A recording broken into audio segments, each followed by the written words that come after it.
¿Por qué el fujimorismo y la izquierda criolla son los responsables del descalabro político y social en el Perú? Esperando responder esta pregunta, les habla y escribe con mucho respeto Alejo Quispelicla. Con mucha pena, debo decirlo, que es un hecho real la degradación política y social a la que hemos llegado como sociedad a pocos días de la segunda vuelta de las elecciones de este año 2026, en un contexto donde se profundiza cada vez más el deterioro institucional, la generalización de la corrupción y el aumento de la violencia. Partimos de la premisa que la crisis es estructural y que viene desde la colonia hasta nuestros días. Esta vez solo nos ocuparemos de los últimos 10 años, del 2016 al 2026. La perversión de la política. Hasta el 2016, fecha en que Keiko Fujimori pierde las elecciones frente a Pedro Pablo Kuczynski, PPK, culmina una etapa que podríamos llamar el ocaso de la democracia política liberal y se inicia una nueva etapa que le vamos a denominar la perversión de la política peruana. El mismo que se prolonga, quién sabe, hasta el año 2031 o 2032, año que cumplimos 5 siglos desde la invasión de Pizarro al Tahuantinsuyo. Esta etapa de la perversión de la política se podría personificar en el protagonismo de dos actores políticos, Keiko Fujimori y Pedro Castillo. Keiko Fujimori Iguchi. Recordemos que el fujimorismo antes del 2016 venía intentando recuperar el poder político mediante elecciones, pero como el proceso de recuperación democrática ha ido debilitándose debido a que los sucesivos gobiernos desde el 2000 con Alejandro Toledo hasta el 2015 con Ollanta Humala se han dedicado solo a administrar la crisis. Esta etapa se inicia desde que Keiko Fujimori dijo el año 2016, vamos a gobernar desde el Congreso, y lo viene haciendo con algunas breves interrupciones. Periodo que se ha caracterizado por la lumpenización de la política, donde todo vale con tal de conquistar el poder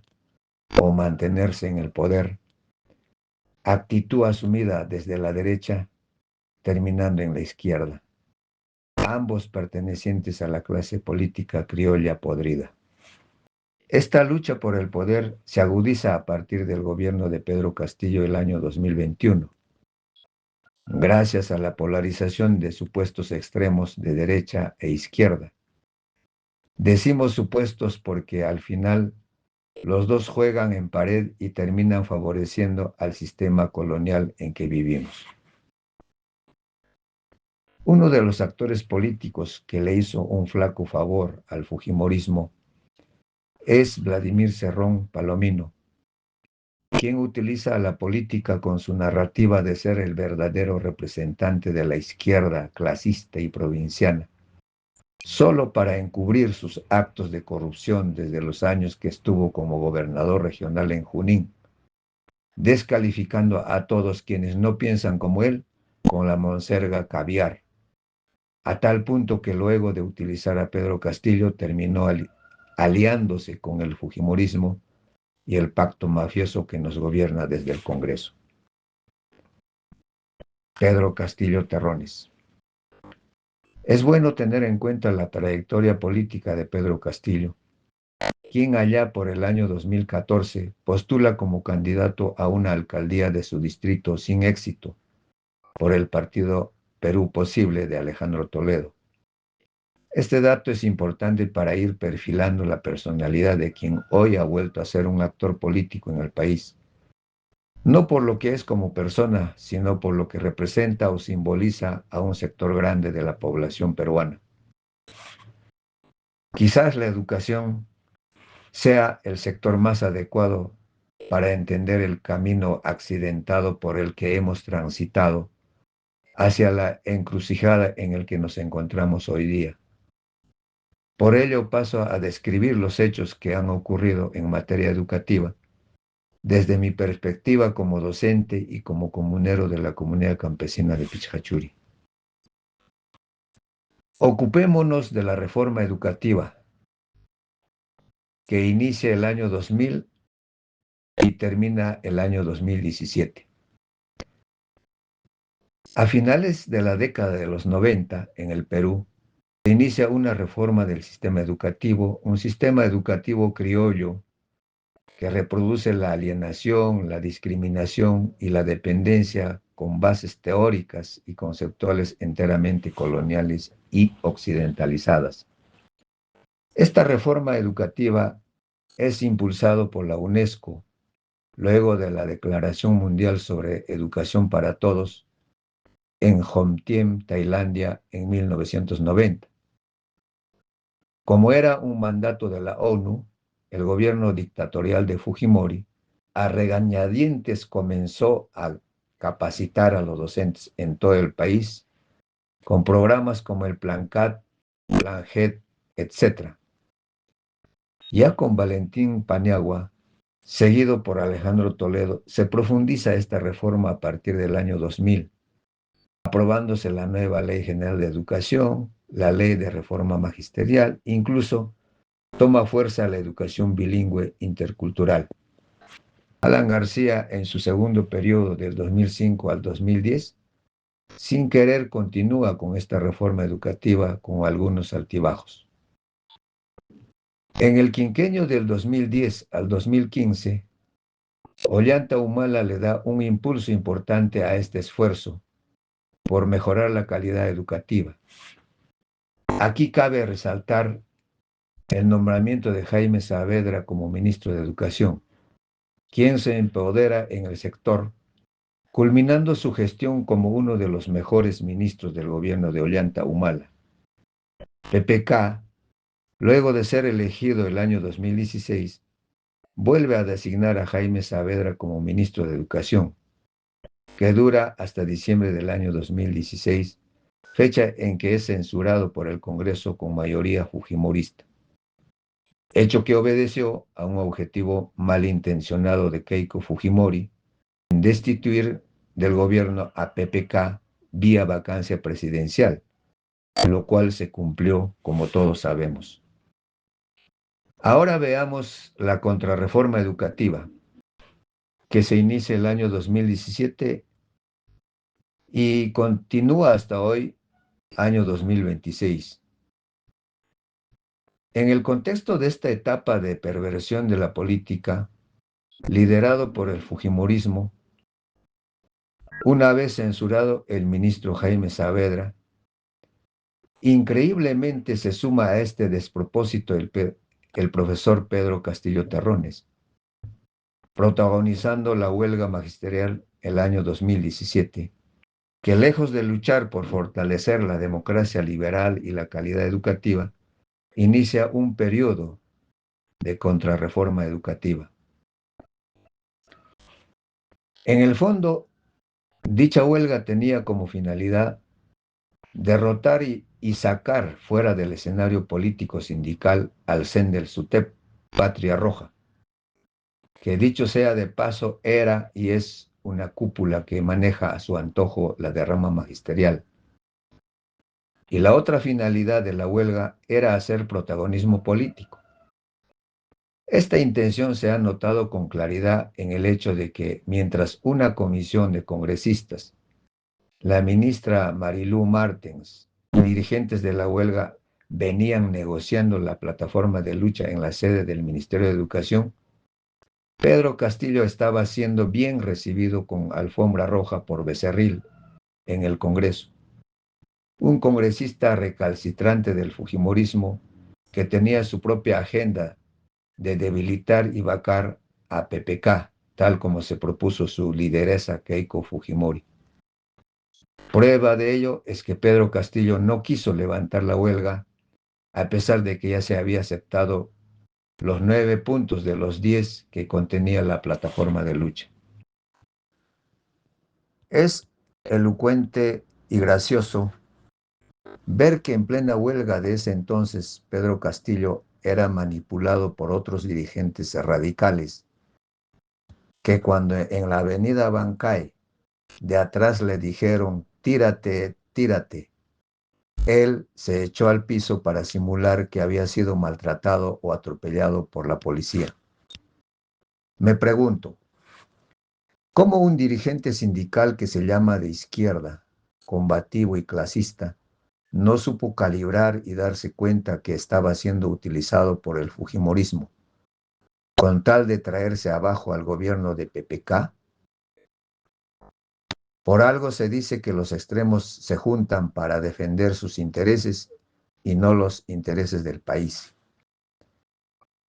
Esta corriente de contrarreforma educativa continúa lamentablemente cuando Pedro Castillo asume la presidencia de la República el año 2021. Estas elecciones gana gracias al antivoto de Fujimori. Muchos votamos a favor de Pedro Castillo en la segunda vuelta para evitar que Keiko Fujimori sea elegida. Muchos también votamos pensando que el maestro rural iba a cumplir, por ejemplo, con su promesa de campaña de que si salía elegido, iba a gobernar con su sueldo de maestro, palabra de maestro, lo cual nunca cumplió. Es más, a las 72 horas de haber asumido el poder, lejos de unificar al magisterio peruano, lo divide más reconociendo su sindicato de FENATE,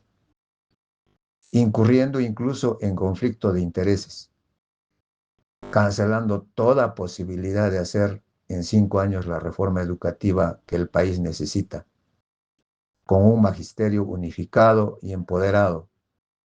Muy por el contrario, al igual que la derecha comienza a copar los ministerios vía el clientelismo político,